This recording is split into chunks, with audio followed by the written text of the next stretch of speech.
বিসমিল্লাহির রহমানির রহিম। আসসালামু আলাইকুম। আশা করি আপনারা সকলে ভালো আছেন। আজকে আমি আপনাদেরকে মাইক্রোসফট এক্সেলে সেলের বর্ডার প্রদান করার সম্পর্কে ধারণা প্রদান করব এবং এর পাশাপাশি মাইক্রোসফট এক্সেলে নিউমেরিক্যাল ডাটাকে কিভাবে যোগ বিয়োগ গুণ ভাগ করতে হয় সেটি সম্পর্কে আপনাদেরকে ধারণা প্রদান করব। প্রথমেই আপনাদেরকে বর্ডার সম্পর্কে ধারণা প্রদান করব। বর্ডার হচ্ছে একটি সেলের বাউন্ডারি লাইন। ফন্ট অপশনের এখানে যে বর্ডারের যে অপশন রয়েছে এখানে অনেকগুলো বর্ডারের অপশন রয়েছে। Bottom border, top border, left border, right border. যদি কোনো বর্ডারের প্রয়োজন না হয় তাহলে নো বর্ডার। আবার যদি সবগুলো সেলে যদি বর্ডারের প্রয়োজন হয় তাহলে অল বর্ডার। যদি শুধু আউটসাইড বর্ডার প্রয়োজন হয় তাহলে আউটসাইড বর্ডার। এভাবে অনেকগুলো অপশন রয়েছে। আবার যদি বর্ডার ড্র করতে চাই তাহলে ড্র বর্ডার। আবার যদি বর্ডার ইরেজ করতে চাই তাহলে ইরেজ বর্ডার অপশন রয়েছে। আবার যদি বর্ডারের লাইন ও কালার চেঞ্জ করতে চাই তাহলে লাইন কালার অপশন রয়েছে। আবার যদি লাইন স্টাইল চেঞ্জ করতে চাই তাহলে সেই অপশনটিও রয়েছে। এখন আমরা এখানে যে ডাটাটি ওপেন করেছি সেই ডাটার প্রত্যেকটি সেলে বর্ডার প্রদান করব। এর জন্য প্রথমে আমাদেরকে সকল সেল সিলেক্ট করে নিতে হবে। সেল সিলেক্ট করে বর্ডার অপশনে গিয়ে অল বর্ডার অপশনটি সিলেক্ট করে দেব। এরপরে আমি যদি এই যে নিচের যে ভার্টিক্যাল যে বর্ডারগুলো রয়েছে এগুলো যদি ইরেজ করতে চাই তাহলে আমাদের ইরেজ অপশনে যেতে হবে। গিয়ে লাইনের উপরে মাউসের লেফট বাটন যদি ক্লিক করি তাহলে বর্ডারগুলো ইরেজ হয়ে যাবে। এখন যদি আমরা আবার নতুন করে বর্ডার ড্র করতে চাই তাহলে ড্র বর্ডার অপশনে যেতে হবে। গিয়ে লাইনের উপরে যদি লেফট বাটন ক্লিক করি তাহলে বর্ডার ড্র হয়ে যাবে। আশা করি আপনারা সেলের বর্ডার সম্পর্কে ধারণা পেয়েছেন। এখন আমি আপনাদেরকে দেখাবো যে সেলের নিউমেরিক্যাল ডাটাকে কিভাবে যোগ করতে হয়। আমি যে সেলে ফলাফল দেখতে চাই সেই সেলটি আমাকে সিলেক্ট করতে হবে। করে এখানে টুলবারে অটোসাম নামে একটি অপশন রয়েছে, সেই অটোসাম অপশনটি সিলেক্ট করে দিতে হবে। তাহলে এখানে ফর্মুলা অ্যাক্টিভ হয়ে যাবে। আমি যদি B2 থেকে F2 সেল পর্যন্ত যতগুলো ডাটা রয়েছে সবগুলো ডাটা যদি আমি যোগ করতে চাই তাহলে এখানে আমাদের যে রেঞ্জ দেওয়া আছে সেই রেঞ্জ অনুযায়ী আমাদের ফলাফলটি প্রদর্শিত হবে।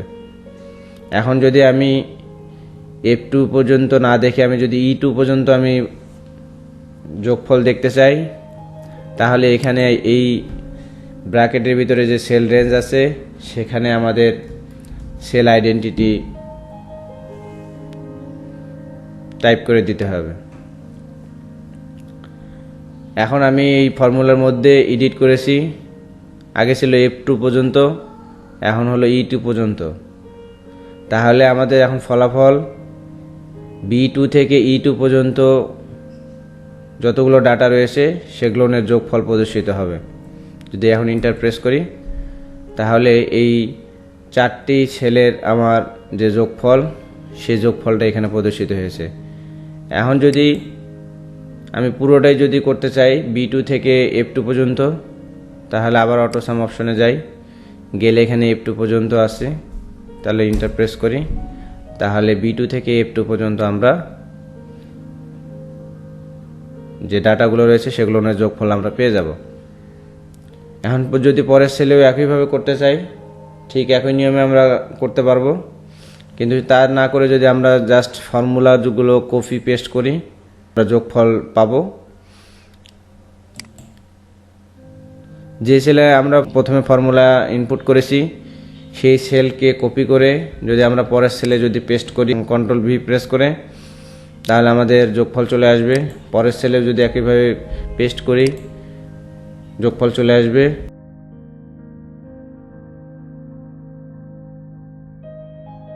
এটি অল্প ডাটা থাকলে এটি আমরা এভাবে কপি পেস্ট করতে পারি, কিন্তু যদি আমাদের অনেক ডাটা থাকে তাহলে সেক্ষেত্রে শুধু ওই কপি পেস্ট করতে গেলে অনেক সময়ের প্রয়োজন হবে।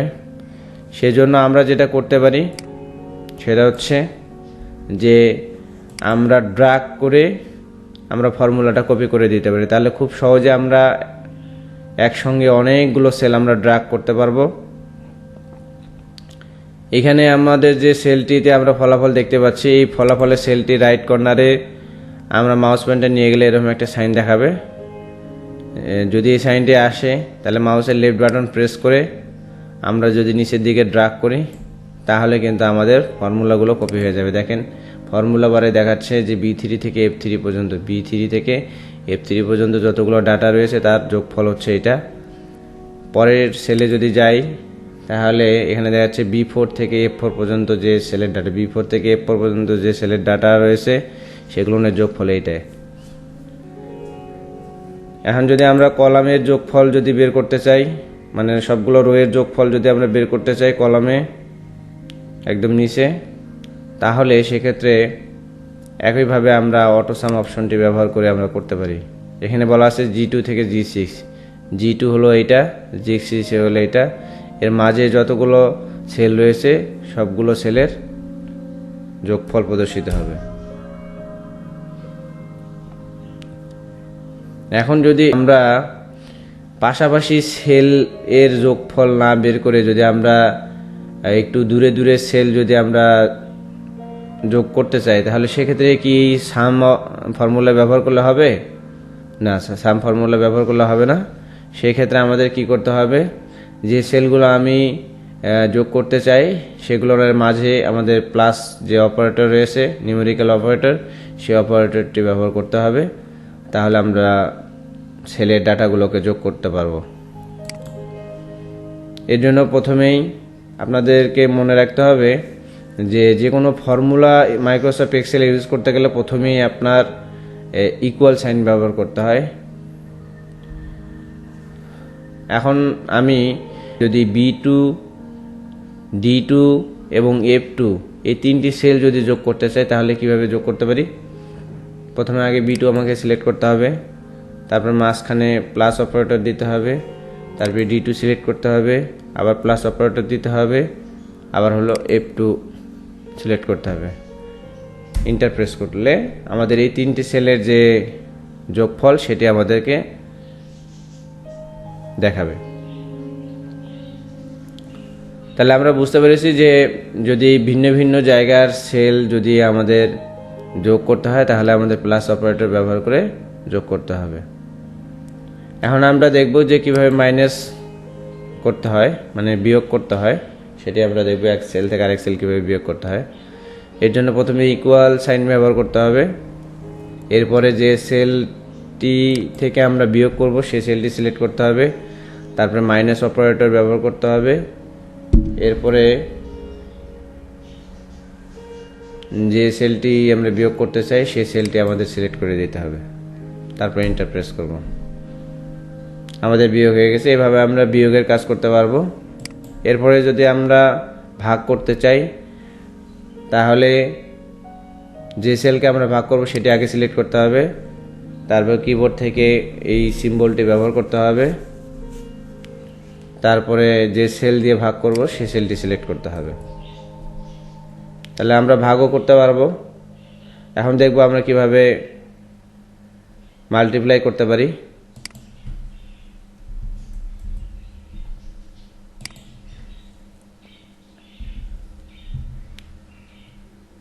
যে সেলটির সাথে আমরা মাল্টিপ্লাই করব সেই সেলটি সিলেক্ট করব, তারপরে কিবোর্ড থেকে স্টার প্রেস করব, তারপরে পরবর্তী সেল সিলেক্ট করব। এরপরে আমরা যদি আরও সেল যদি আমরা মাল্টিপ্লাই করতে চাই তাহলে সেক্ষেত্রে প্রত্যেকটি সেল ইনপুট করার আগে আমাদেরকে স্টার সিম্বলটি প্রেস করতে হবে কিবোর্ড থেকে। তাহলে আজকের ভিডিও থেকে আমরা মাইক্রোসফট এক্সেলের সেলের বর্ডার সম্পর্কে ধারণা পেলাম এবং মাইক্রোসফট এক্সেলের যে নিউমেরিক্যাল ডাটাকে কিভাবে যোগ বিয়োগ গুণ ভাগ করতে হয় সেটি সম্পর্কে ধারণা পেলাম। পরবর্তী ভিডিওতে নতুন কোনো বিষয় নিয়ে আপনাদের সামনে হাজির হব। যদি এই ভিডিওটি আপনাদের ভালো লেগে থাকে তাহলে অবশ্যই ভিডিওটি শেয়ার করবেন, ভিডিওটিতে লাইক ও কমেন্ট করবেন এবং হাসান টেক প্লাস ইউটিউব চ্যানেলটিতে সাবস্ক্রাইব করবেন। ভালো থাকবেন সকলে। আল্লাহ হাফেজ।